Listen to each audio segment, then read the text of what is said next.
And so I'm Tamsin Flanders. I'm a land use and natural resources planner at the FERCog. And here today with Jennifer and Tom from the Lake Wyola Task Force. Some other people like Charlene in the audience are also on the task force. And the presentation today is going to be an introduction by the task force, and then a section on understanding the watershed by the FERC by myself, and then a look at the work of the task force, and then the FERCog will talk about what you can do, and then the next steps of the task force. I admit people. Are we, we're admitting people as we go? Yep. Okay. So hi, everybody. I'm Jennifer Wallace. I'm the chairperson of the Lake Wyola Stormwater Erosion Task Force. And special thanks to Tamsin Flanders and Kimberly McPhee and others from the FERCog who have really provided a lot of assistance in our process, which we'll be reviewing our whole process in the course of this presentation. And all of this is funded through them, through state funding from the state for regional planning agencies. So who is the task force? Who is this Lake Wyola Stormwater Erosion Task Force? We were appointed in the summer of 2024 by the Select Board as a temporary working group with specific tasks, which we'll review with you. And the members of the task force are Bob Douglas, Charlene Galensky, who is also our liaison to the Lake Wyola Association, Dave Grenier, who is the Shutesbury Highway Department rep, Eric Stalker of the Select Board, myself, Jim Moore, a lake resident, Joe Salvador, a lake resident, and Tom Seifert also. Tom is with us tonight. And this photo here, I think, is a great aerial view of the lake itself. And the reason I love it especially is that it encapsulates visually pretty much the entire watershed. And you can see how water way up high, I wish I could use my little pointer, maybe someone else can, but you can see the water to the right of the screen, right of the image. And all of that water is part of our watershed, even though we might only see things that are happening right at the lake. And those are things that we've been studying the entire time. We can move to the next slide. So how did we get here? An appeal was made to the Select Board to create a task force that could study sedimentation in Lake Wyola. And there were a few bits of backup that we gave to our presentation to the Select Board. One was we reviewed previous studies. There were 3 seminal studies that had already been conducted that had identified sedimentation increasing. And then FERCog did their own report. That was the most recent one in 2023. That plus our own observations of increasing storm intensity and the results. You can see in these slides at the bottom, this is the one on the left is stormwater from a major storm event that's rushing off private property right into the lake. There's also what are called sediment plumes, these brown areas that are falling into the lake after big storm events. Sedimentation of the North Cove is a big issue in that a lot of vegetation is growing now that the sediment has come in and changed the lake bottom. So we're seeing the firsthand results of the effects of this erosion. And we're also noting that there are multiple stakeholders involved.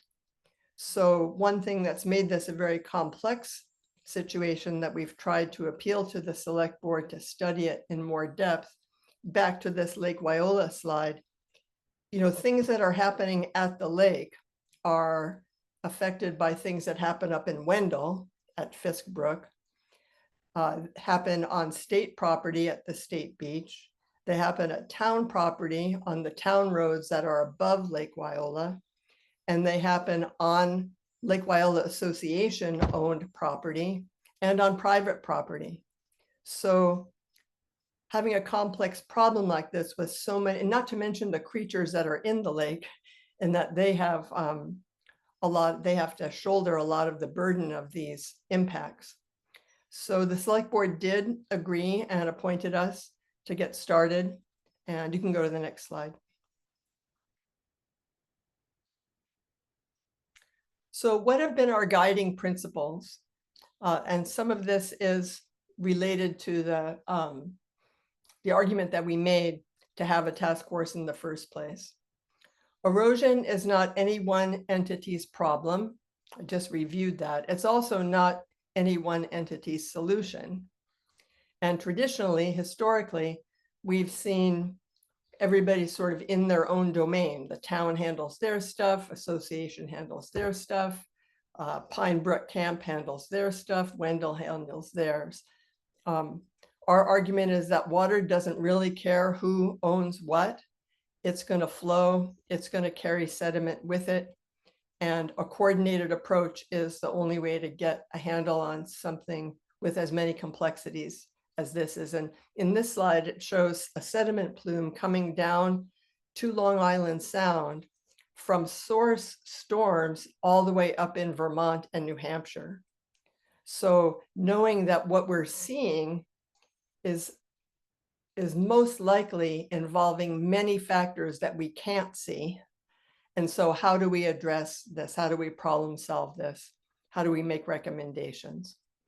So we, along with FERCog, believe that a systems-wide approach was the most promising, something that would bring all the parties together and would study the watershed as a whole. Next slide. So what are our responsibilities? We were charged to develop strategies for reducing sedimentation at the lake. We were charged with cultivating an entire watershed systems-based approach, to develop infrastructure, maintenance, and education strategies, all of which were recommended in FERCog's watershed-based plan. And lastly, to build the capacity for partnerships. And I think that this is a primary goal. As I mentioned, these entities, the town of Shutesbury, Lake Wyola Association, the State Division of Conservation Resources, and residents haven't necessarily been required to work together in the past because everyone handles their own problems just fine. However, we're seeing that the impacts of trying to handle these problems in our own realm doesn't produce the results that we're looking for. And so not only can we say we need to have partnerships, but we need to build the capacity to have the partnerships when people aren't necessarily used to working together in this way. So we'll get to that in a little bit more detail at a later slide, but these are the things that are the foundation of what our work has been.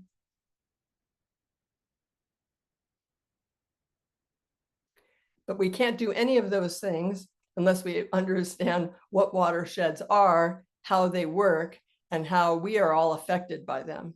And for that, I turn it over to Tamsin. Thanks. So yeah, I'm going to review some foundational stuff about watersheds because I think our presentation really successfully builds on the basics in like various ways. And so it's worth just getting that hydrology 101. So on the left is a classic watershed diagram. Watershed is the area of land that when it rains, the rain turns to water and drains on the ground and drains downslope to a common point. That common point is Lake Wyola in this case. The edges of the watershed are like the edges of a bowl, and that bowl is like tipped so that water pours out of one point. Water on the landscape is called surface runoff. Surface runoff flows into streams. It's called tributaries on this diagram. And as more water collects, streams get bigger and flow into bigger streams or rivers and eventually into the outlet point. The graphic also shows that some precipitation seeps into the ground and becomes groundwater, and groundwater then runs through like a lateral permeable layer and then actually recharges rivers where the water table touches kind of the water table is above the base of the river or the pond. And so that groundwater is also an important part of our system. Watersheds are typically talked about as the upper watershed and the lower watershed. Sometimes there's a middle in there if that's a useful distinction. The upper watershed is where the streams start. This is called the headwaters. The lower watershed is often less steep than the upper watershed, and typically has wider valleys and floodplains. And the steeper upper watersheds typically have flashier streams. That means they can sort of like the level of the stream can rise very quickly. And then the lower watersheds are typically more developed because of those kind of more developable, flatter areas.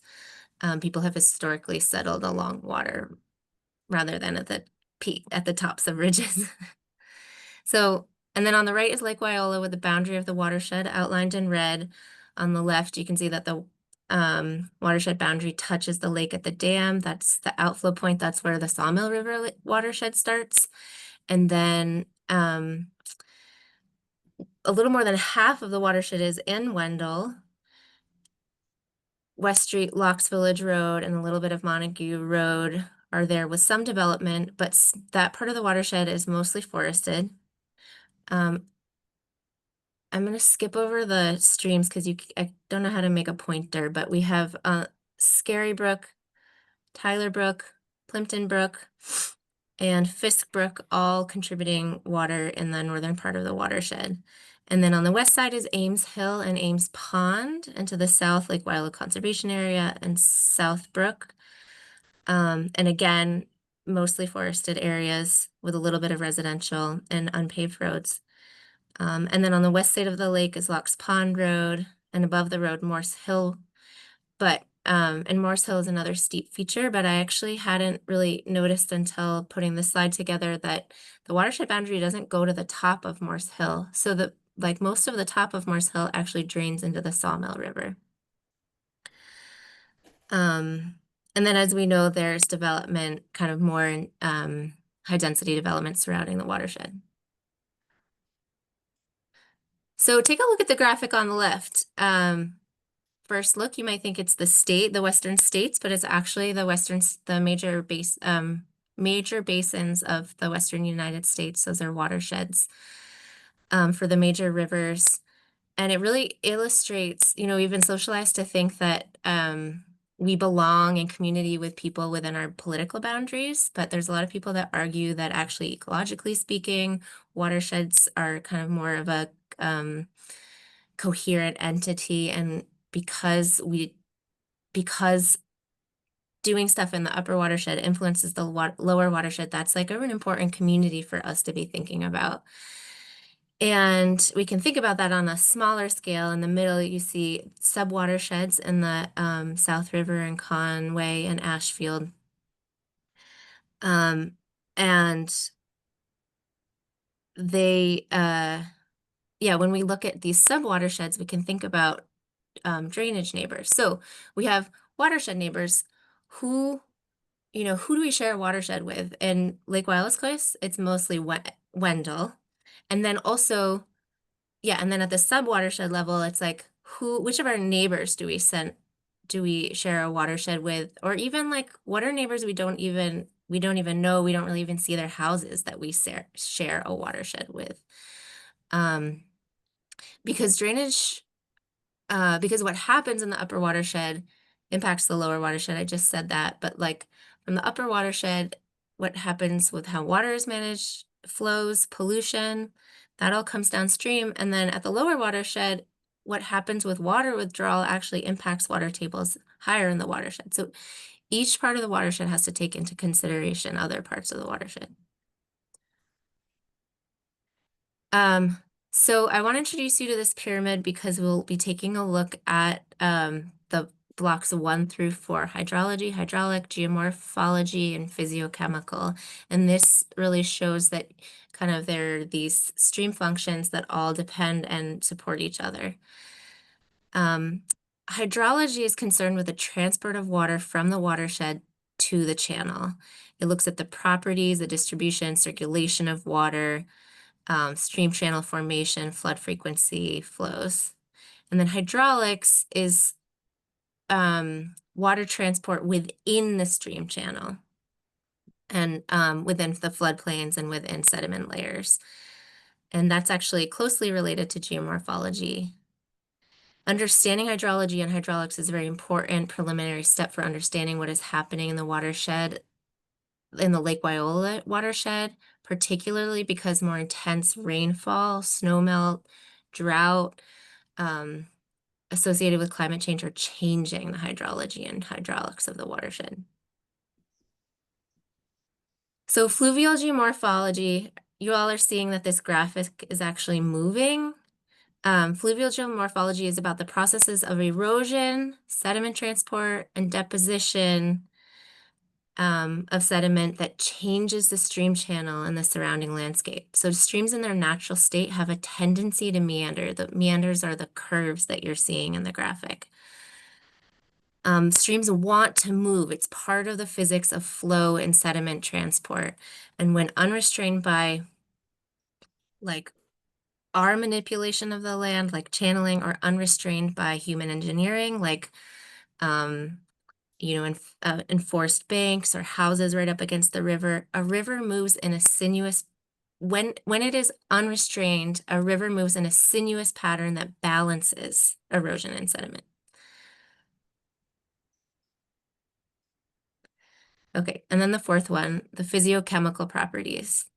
Physiochemical refers to the physical and chemical characteristics of water that influence ecological health and function. So this includes all of those things that we're looking at when we're looking at water quality, like temperature, pH, dissolved oxygen, turbidity or suspended solids. Those are the two sediment-related ones. Bacteria and nutrients are like the primary ones that people know and understand. Okay. Now it's time for trivia. And lucky for you, you don't actually have to answer any of these. We're just going to keep you on mute and you get to think about it as I read through the slides. My first question is, most water pollution today comes from single outflow points like factory discharge pipes or sewer outflows. Okay, I set this up kind of funny. The answers come on the next slide. So you get all the questions and then you get all the answers. Lawn is much better at infiltrating rain into the ground than pavement. True or false? Pollutants often enter water bodies bound to sediment rather than floating in water. True or false? River levels are lower during droughts today than they were in the 1960s because of impervious surfaces such as building and pavement. Answers. Da, da, da. Okay.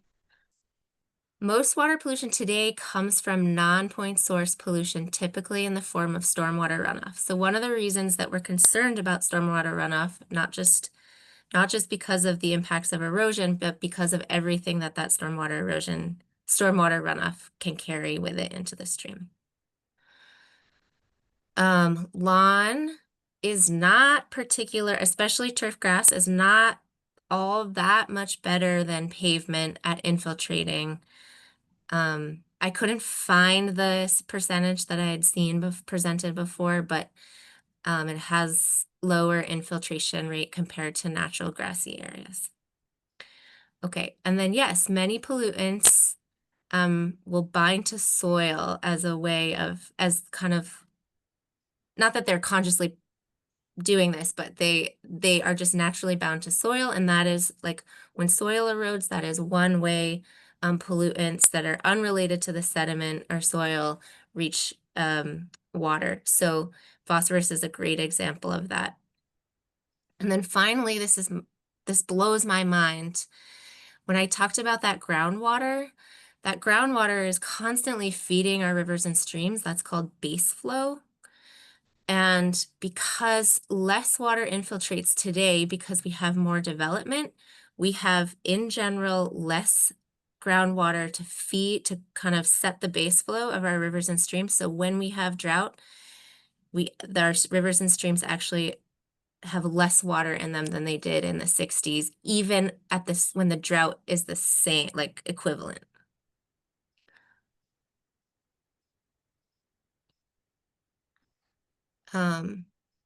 Okay, so now we're going to look at some of the impacts. So I've talked a lot about infiltration already. I'll just say here that the more impervious surfaces you have, the more you lose that ability to infiltrate both shallow and deep infiltration, and the more runoff you get.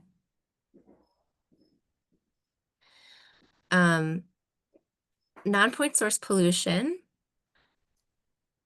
Like I said, runoff is the primary source of non-point source pollution. Surface runoff picks up vehicle chemicals, fertilizers, pesticides, pet waste, manure, road salt, so many more things, and can wash it into the water body via stormwater drains, like you're seeing in this picture of in Amherst. That's a sediment from a construction site. And then there can also be other sources of non-point source pollution, like leaky septic systems or boats. Even forest actually is a major contributor naturally of phosphorus and nitrogen. And Lake Wyola, what has been identified in the watershed-based plan as kind of water quality impairments. Impairments are the fancy word for water quality issues. Is nutrients.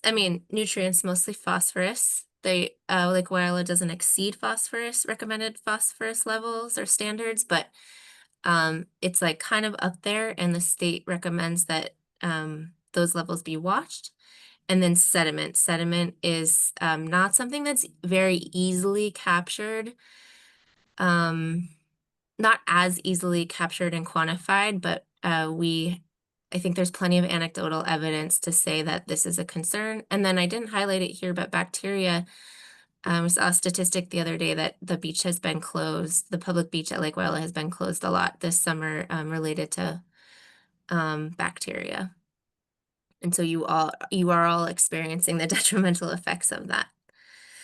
So stormwater surface runoff isn't inherently bad, but if it's not treated and managed properly, it can be the #1 conduit for pollutants and to a water body. So land use has been changing hydrology and stressing water quality and ecosystem functions for a long time, not just today. But now we have climate change with heavier storms that mean more water is coming fast and all at once and not as able to soak in like those kind of long soaking rains of old. And more frequent droughts. That can mean that pollutants concentrate because it's a smaller volume of water that they're in. And then hotter temperatures superheat stormwater as it runs over pervious surfaces like pavement, and that also pollutes receiving waters. Okay, now to the good stuff. Stormwater erosion is what's happening when the force of water draining off the landscape becomes strong enough that it like actually picks up and carries away soil, sediment, other materials. This can be very damaging, as you have all experienced. Not just is it sediment in the lake, it can also carry those pollutants like phosphorus. And it happens really anywhere, on lawns, unpaved roads, paved roads, like the photo in the center. And we know that the soils around Lake Wyola are very sandy and the roads are very sandy, and that also contributes to the kind of like ease at which erosion might happen. Fluvial erosion. We were talking about fluvial geomorphology earlier. Fluvial erosion is when that natural equilibrium of the meandering channel is out of whack, which it is for many of our streams and rivers due to historic land use. More erosion is happening than is natural. So on the left, we have a picture of the Green River Road. After Tropical Storm Irene, the Green River Road was almost entirely, you can kind of see in the background, almost the entire surface was eaten away by stormwater, by fluvial erosion.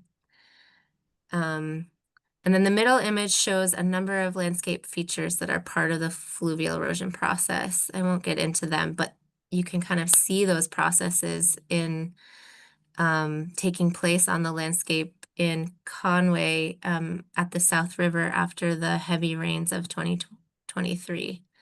So we suspect that this could be happening in Fisk Brook because of the amount of sediment that is ending up in North Cove. It's for sure would have to be studied to fully understand like to what extent fluvial erosion is a contributing factor to the sediment, how much sediment is in North Cove, but it's something that needs to be considered. So finally, I want to just share that it's really important to understand that the issues impacting Lake Wyola are complex, and the Lake Wyola community, the town, and other stakeholders ought to be thinking about this long range with what we're calling a holistic watershed systems. You'll hear us talk about it in different ways, but a systems approach. So to me, that means thinking like a watershed. What happens in the upper watershed impacts the lower watershed. So get to know your watershed neighbors, your drainage neighbors. Know that this is going to take long-range planning. A better understanding of the watershed is needed before bigger solutions can be implemented. And focus on solutions on your own property, keeping runoff that originates at your property on your property. This is a way to model good stormwater management to your neighbors. And the next time I chime in, I'll have a couple slides about that. That's great. So we thought it would be in the context of the complexity of what, and also just it's totally fascinating, you know, how water works and how it shapes the land and how complex these systems and multi-parts these systems really are. And we're here, you know, in Shutesbury at Lake Wyola doing the work that the select board asked us to do. So since 2004, we've conducted a number of field walks identifying erosion hotspots and key drainage systems. We're using this term drainage systems in recognition of this think like a watershed. We're realizing that, you know, things that we're seeing down at the level of the lake or at the banks along the lake are heavily influenced by what's going on at upland roads, Wendell Road and Locks Pond Road. You wouldn't necessarily see that unless you started like, okay, here's the discharge point. Where is the source of this water that is making its way down to the lake? So we spent a little bit of time, 2 months doing that, once in winter when we could walk around the lake when the drawdown had happened. We also got 2 estimates for engineering studies. If you remember Tamsin talking about hydraulic and hydrologic features of water, how it moves, how to predict storm events over time, and also what kind of measures might be required to handle that flow of water. And the other is the fluvial geomorphic, how is water shaping the land and carrying sediment along with it to the lake. So we have received engineering study estimates for both of those studies. We applied for a grant to fund these through the Rural Development Fund. You'll hear more about that in a minute. We worked with the Lake Wyola Association and the Highway Department to come up with short-term road maintenance project lists. We've developed educational programs like this one and like the hands-on program we did on Sunday to better inform people of how they might consider becoming advocates for our watershed. And we've coordinated all of this with the Concom, with LWAC, with the Lake Wyola Association and the Highway Department. Next slide. So Tom and I can chime in on this one together. So we did these field walks, right? One was in September, one was in February. And what we found is it was important to distinguish, as I said, between high upland areas and lower points of discharge. We also looked at micro drainage areas, and you can see some of these micro areas here. In the top slide, it's coming alongside a property, water originating at a much higher location. The middle slide here is Scary Brook coming under the road through a culvert. That probably starts way further in the watershed, sort of to the northwest part of the watershed is Scary Brook. And here's another discharge point or seep that just makes its way from the not the roads per se, but private property around the lake. So we've identified these discharge points. We've noted locations where we could create more retention ponds and discharge locations. And we have also noted existing stormwater measures. There's a percolation point at the West Beach. There are trap ponds on Lake Road. Shore Road has a sediment trap. And there are many, many DIY attempts by private owners to handle stormwater from the uplands, some of which aren't completely aware of the impacts that they're having further down the way. Because of these things that we noticed in the field walk, we concluded that having these comprehensive engineering studies was going to be required to move us from the micro level to the larger watershed systems level. Tom, did I miss anything of the field walks? No, but can I add my observation that I made while we were preparing the slide here? Oh, yeah. It has to do with the fact that water doesn't respect the same boundaries that people do, for example. And I thought the field walk was a great exercise for us just as human beings to realize we have our own path down from the top roads to the lake that we were finding.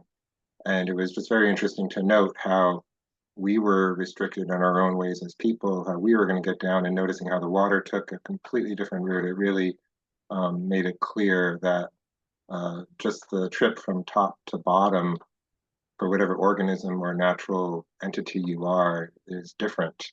And the water definitely wins out on kind of the quickest route and the most, maybe not always the most direct route, but a very different route, I guess I should actually put it as, compared to what people can do given things like roads or forests. So that's all I wanted to add about that. Yeah, that's right. And we also observed water coming from these, what we're calling these upland locations, carving their way right alongside homes, and carving out, deep erosion channels alongside, and in some cases underneath homes, right? So it's not necessarily a lot of the way that this has been talked about in the past deals with roads, but our field walks and some of the other research we did really confirm that this is a much more, many more components are involved than just roads in terms of sedimentation and impacts. Okay. All right, so we're charged with making some recommendations to the select board based on our research and our survey of all of the different studies. There have been at least 4 studies conducted since 2007. And these recommendations, the primary ones that we'll be making our report, actually it says it will be filed this week. It was filed today. And there'll be a public presentation scheduled for sometime in September, early September, and that will be a regular select board meeting. But at the end, you'll have a chance to be in touch with our task force, and we can make sure you know the date in case you'd like to attend.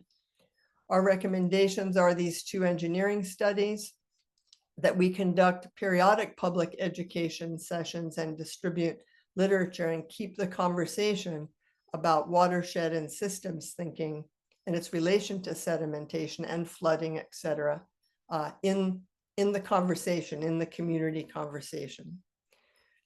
one thing that's lacking, and this need for a systems approach really points to that, is the town and the Lake Wyola Association, and really this should say the DCR too, as I've said, have historically worked in their own realms.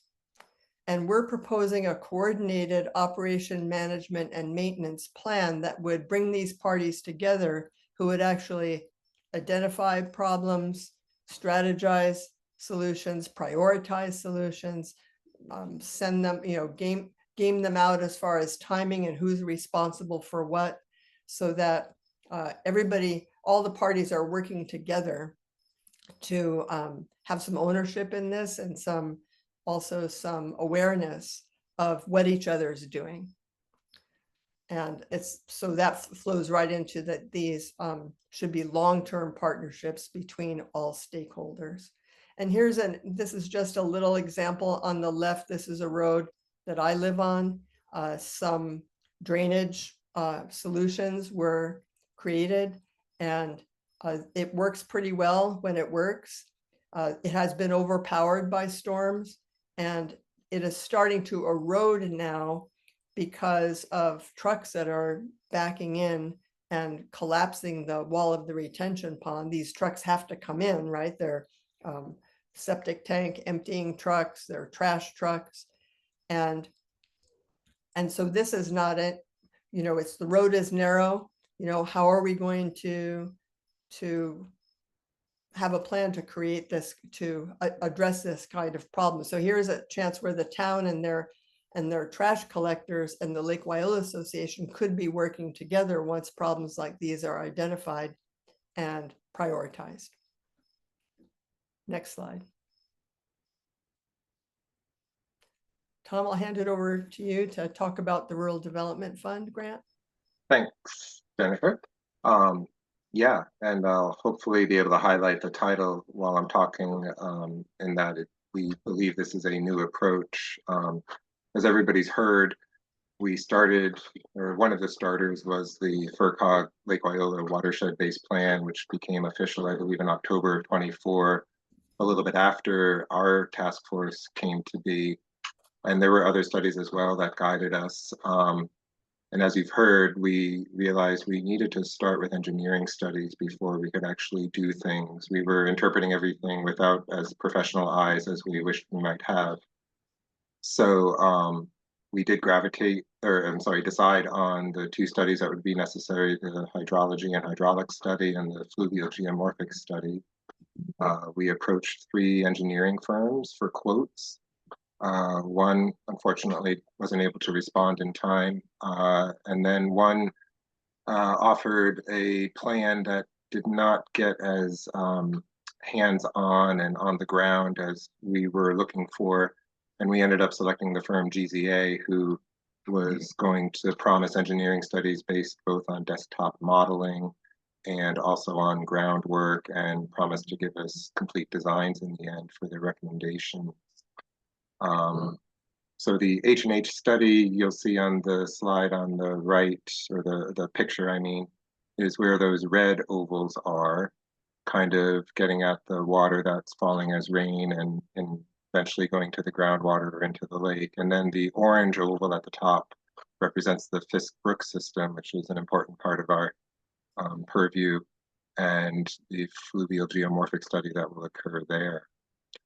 So engineering studies aren't free, and we had to try to find the grant or a grant that might help us. And luckily, Massachusetts sponsors what's called the Rural Development Fund grant, geared towards small rural communities because they face unique economic challenges compared to larger municipalities that can more easily qualify for the big bucks grants. A rural community is supposed to be less than 500 people per square mile and fewer than 7,000 residents. Shutesbury qualifies, 1,717 residents per Wikipedia, and the population density of Shutesbury is well below 500 persons per square mile at approximately 63 persons per square mile. And so the Rural Development Fund looked originally like a good idea. There are 4 basic categories for Rural Development Fund grants: planning and zoning, site preparation for development, building development and construction, and then infrastructure. And the grant is very friendly in the application process. That allows you to give an expression of interest when they come back to you to recommend which portion or which type of RDF grant you should be going for. And they recommended infrastructure for us, specifically to support mixed use development for pre-construction and for engineering documents. So the infrastructure you can think of probably as ditches and catch basins, things going under the road like culverts, and those water gardens and other things that can capture sediment before it enters into the water. Infrastructure and any thing sponsored by the RDF, when it's improved, leads to economic development, community development. It leads to better housing and transportation, but it also has the side benefits of better climate resilience and better water quality. So those might not be in the Rural Development Fund guidelines, climate resilience and water quality as goals, but they are great goals to get with the infrastructure development. So the engineering study by GZA will give us some final designs. And once we have the designs, we'll be able to apply for more funding through something like a S319 grant, I think is one of them. But there are other grants we've identified as well for the implementation stage to actually do the work that the designs call for. As I said, the engineering studies aren't free. The GZA estimate for the H&H and Fishbrook FGM study together amounted to slightly over $80,000. The Rural Development Fund grant advises applicants to, when possible, offer a 10% match along with their application, or a promise of how they're going to match 10% of their fiscal needs, so approximately $8,000. And we did some creative thinking. This is part of the new approach that's up at the top of the slide. And we approached the Lake Wyola Association as one of the private owners of roads around the lake, and they generously agreed to go 50-50 with us on the 10% match for the application. So we're really excited at having achieved that.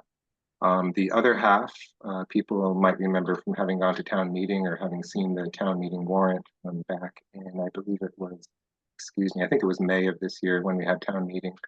And the town meeting approved the 50% match, the $4,000 from the town.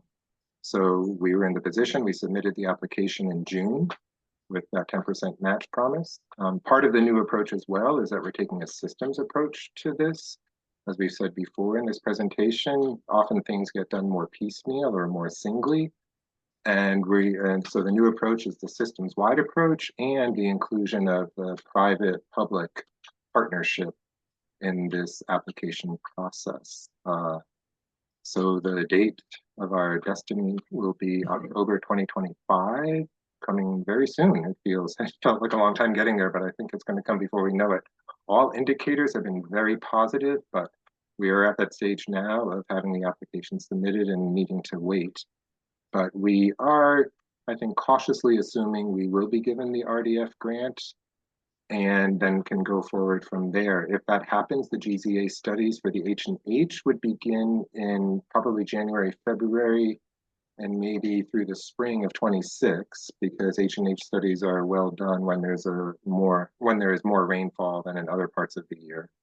And the fluvial geomorphic study at Fishbrook would probably take place in the summer and fall of 2026, leaving us until probably early 2027 for getting the design plans and other conclusions from the engineering studies.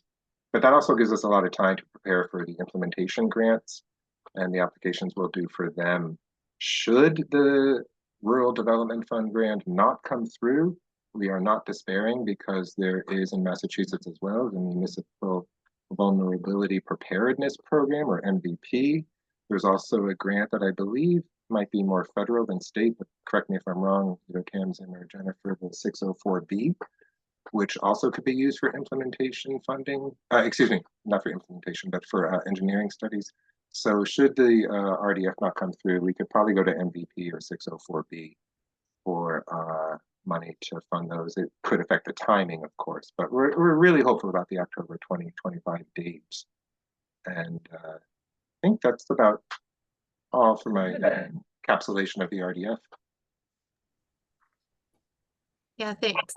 I wanted to just add that we highlighted public safety, like the ability to get down the roads during like major storm events as one of the Yeah, that is also under positives. infrastructure, small town road improvements to enhance public safety. Yeah. Excuse me, I forgot to mention that. All right. So just as we're winding down this presentation, I wanted to mention, the goal right now is to focus not on how to fix the roads and drainage around the roads, because the town is working to do that from kind of the most informed systems-based lens that they can.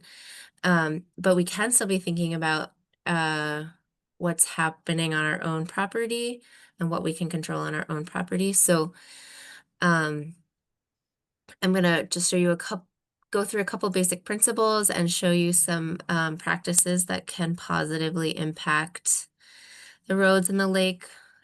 And hopefully that feel easy enough to implement at Lake Wyola. So disconnect drainage. That's like, so one impervious surface is your roof, and all that water, your roof is its own little watershed. And so all that water comes off the roof, and many people send it down their driveway so that it gets to the storm drain as fast as possible. But that doesn't allow any of that water to infiltrate. And it sends everything that was on your paved driveway into the stormwater drain and then eventually into the waterway. So try to disconnect downspouts. You can capture that water with rain barrels, or you can send it into the lawn, or you can send it into a garden. Another great thing for driveways is to send water sort of off the driveway in multiple places, as you go down the driveway using turnouts. This isn't a great example of one because it doesn't have like that nice U curve, but just think about it as like a kind of a shallow ditch. And then our other goal is to infiltrate the water. And so maybe your driveway actually can infiltrate the water if you use pavers instead of pure pavement, or like hardened gravel. And then when we can't infiltrate water, we want to slow the flow and filter it as much as possible. So that could look like letting a drainage ditch on your property be kind of more vegetated, have taller grass. That can be creating a riparian buffer in front of between the lawn and the water body to capture water and pollutants. That could be rain gardens. These are like gardens that are designed with a particular kind of soil that is better at infiltrating and filtering pollutants, and plants that can tolerate longer periods of water. And then stop pollution at its source. So try not to feed the source of pollution. Remove dog waste as soon as you can. And then one people don't realize often is that washing a car can really send a lot of pollutants straight into the storm drain. But washing a car at a car wash, they recycle and filter the water a little bit better. So that's recommended.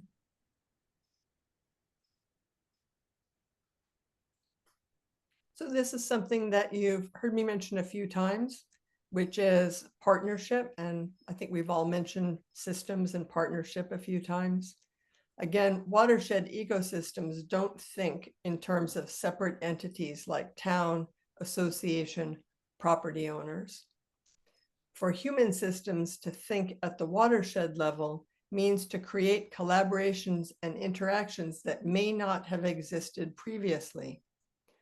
So we've worked historically in certain ways, as I've mentioned, and to create partnerships, we have to enlarge our capacity to be partners if we're not used to being partners, right? If we've gone our own way, through no fault of anybody's, that's just the way it's gone. There wasn't a necessity maybe to partner up, but that's changed. And I think we're seeing, and hopefully these slides have shown the necessity to become partners.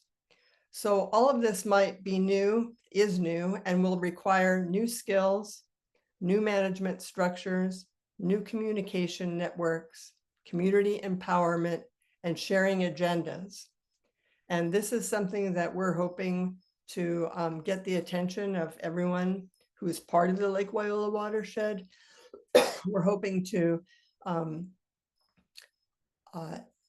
enlist the select board's support in helping us to institute some of these management structures, communication networks, both with the state and the Lake Wyola Association, and ultimately with all of us who, no matter what we do in our own yards or where we wash our cars or where we walk our dogs, we're having an impact on the health of the lake.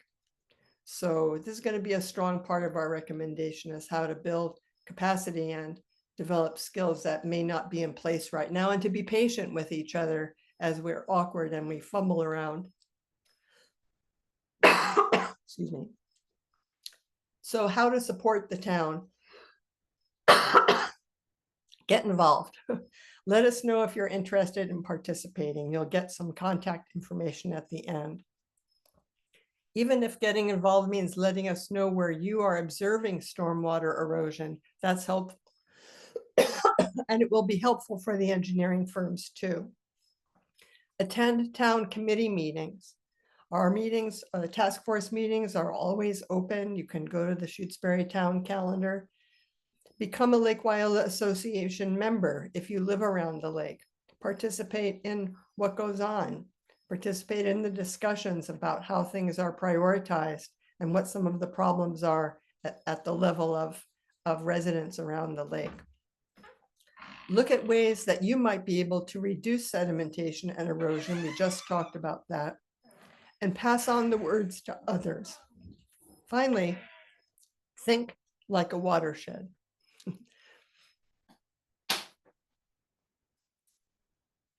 So how do you be in touch? You can consult our webpage, which is right there, shutesbury.org/stormwater, or you can email the Stormwater Committee at stormwater@shutesbury.org. Let us know what you're thinking, and we'll be sure to respond to you and draw you in to, because you are one of the partners too.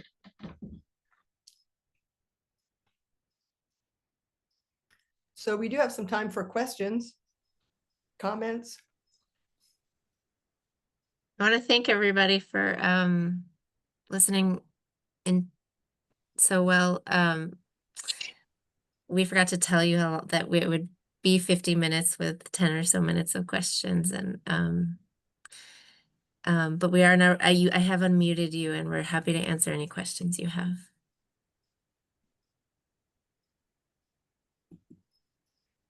Tracy, you should be able to unmute. There it goes. Yeah. Okay.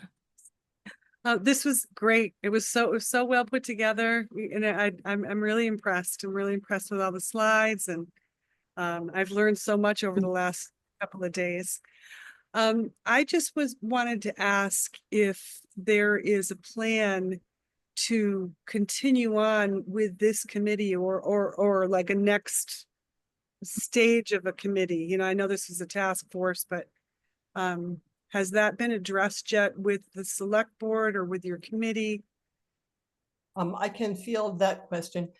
Our select board presentation will include a recommendation that we have create a structure for continuation of this work. It will be up to them, but we will strongly advocate for phase 2, let's say, that will do all of the things that we've been talking about. That meeting, I think, is early September, and we'll let you all know about that.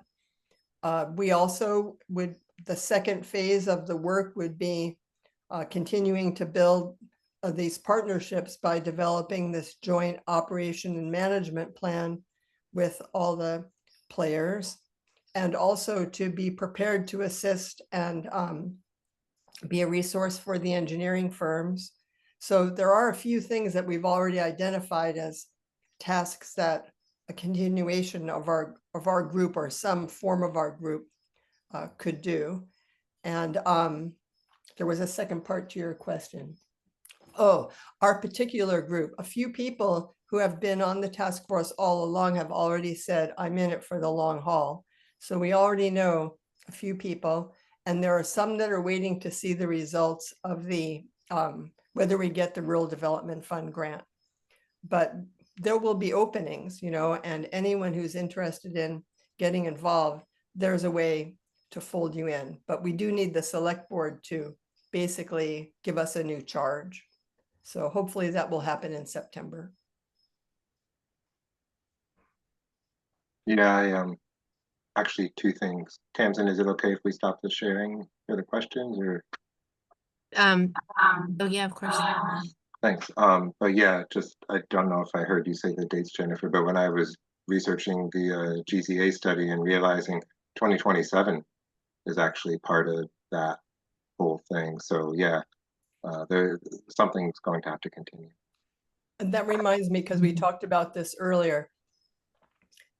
While the 2 engineering studies will require funding and also whether to cooperate as far as when they can actually be out in the field doing studies, it's always our intent and our recommendation that there will be ongoing work on operation and management and how to handle things with the resources that we currently have. So if our group is reconstituted by the task force, there will be plenty for us to do in the interim before GZA, if GZA gets started.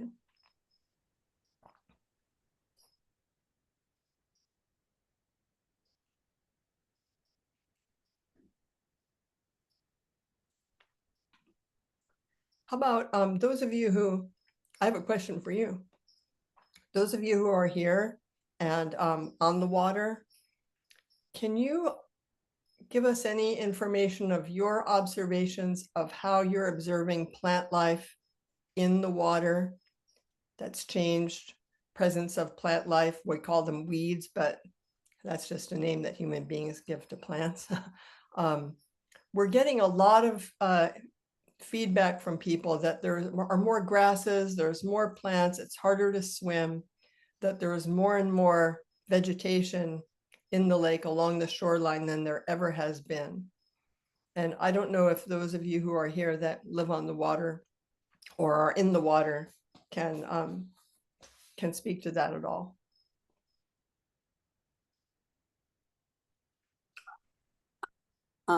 Yeah, Charlene. We live on the, I'm laying down because my back hurts, but I'll try to sit up. I know we live on the water, and early on when we moved up here, there was a lot of plant growth and the lake was lowered. There was a time when every so many years they would lower the lake, so you literally had a puddle in the middle of Lake Wyola. And then there was a permitting process where you could apply to the town to help clean out your areas. And I know we had done that, but there was a rule at the time that whatever you removed as far as soil or sand had to be replaced with the same amount. So they haven't done that in years at the lake. And I know it helped around where we are because we have a little channel that goes behind our neighbor's house. And that water actually has nowhere to flow. And there's no boating in there to stir it up to keep it more circulated or aerated. And so that's where we've seen a lot of it. And again, we've got some of that growth again to the left of our dock that is more prevalent this year. Why that is, I don't know, but I know they haven't done the lowering of the lake because obviously they're concerned about, you know, the organisms that would be affected by that. Right. Okay, good. I made some notes about that. I just also wanted to comment, I know Tasman mentioned about the state beach being closed. I also actually heard from one of the person who's the head guard there that they had to close, and I don't know the number, so I don't want to try to give a number, but they did have to close because sometimes they didn't have the staffing. Not that that was the primary reason, but I do know that happened on occasion. Yeah, the the reason I brought it or knew anything about it was from a Boston Globe article that a coworker told me about that showed a map of state beach closures around the state. So Mm. that might be searchable. I don't know. Yeah. Tracy has her hand up.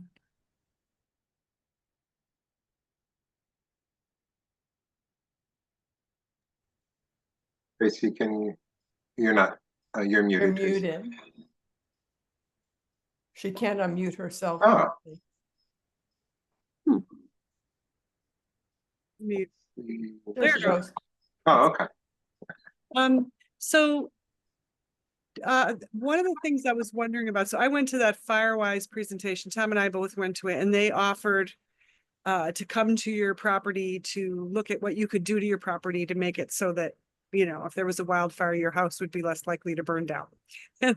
And so, you know, I was thinking that it would be kind of cool, and I know it might not be something that FERCog, you know, could necessarily do, but to train some of us perhaps to be able to go, you know, if people sign up to have their property assessed, like I would love to have mine assessed, but then to learn how to do that. And then you know, some of us could perhaps help others out with what they could do on their property, you know, with rain barrels or the way I'm sure, like I have some pathways that I built and they're beautiful. And I've wondered like, was this really a good idea? You know, I don't know. Maybe it's going to make more of a problem. So yeah, that. And the other thing I just wanted to address that was talking about the beach closure. So you know, I go over there every day to walk my dog. This year they haven't had it closed very much at all. It was only a few days in July, but last year it was closed 68 days from Memorial Day to Labor Day, and the year before was about the same number. It's been really bad for about 3 years. This year, you know, I've been so curious as to what the difference is. I don't know. I think this is what I think, because I do know that it's always been about bacteria in the past. They failed the test. I think that they are letting less people in because they don't have the staffing, because they, you know, because the federal cuts to, you know, to parks and so forth. So they have less lifeguards, and so they can't have as many people come onto the beach. So I think that's what my theory is, but I'd like to find out. We have to verify that. Yeah, my source was sort of hearsay, so I'm putting that what I think was the article in the chat. And if anyone has access to the Boston Globe, they might be able to look at it. And as you've been talking, I'm like, I wonder if the data actually that they quote was from last year and not this year. Last year was definitely Yeah, all last year was a bacteria lot. tests that caused it. Yeah. 8 days. Yeah. But that's a good question, Tracy. I'm also curious. I don't know if Tamsin or Jennifer knows, even though I've been involved in the task force, I'm not sure whether the H&H studies will give private property owner guidance at that point. Yeah, or probably not. Then that's down the something line. that But that would be down the great. line you should consider as one of the like as a great way, something to incorporate potentially into another grant down the line. I have often thought that if I lost my job because of funding cuts, that I would become a stormwater consultant because I think there's a great need for what you're talking about, Tracy. And the person who, if you get the RDF grant and GZA subcontracts often with a fluvial geomorphologist out of Charlemont. And Charlene, I don't know if you heard of this at all. I think maybe you sometimes have your foot in Deerfield as well, but he was able to, they got him to do site visits to up to 20 households or something, maybe in the Bloody Brook watershed. And so I don't know exactly what his stormwater like landscape design qualifications are, but there are people that you could probably find people out there. Well, this is something that should go into our recommendations to the select board, is to develop, you know, a consultation program. And I know this was true. This was on native plants and pollinators, but there was a program that allowed us to, if we attended this workshop, then we could go up to the native plant farm and we would get some free plants. And we also had a biologist, an ecologist, someone who understood native plants, who came out and reviewed, you know, what we had and what locations would be good for a certain kind of plant. So I know such things are possible. It just, you know, we just needed to do it. And that's been our kind of approach, which is, okay, let's just do it.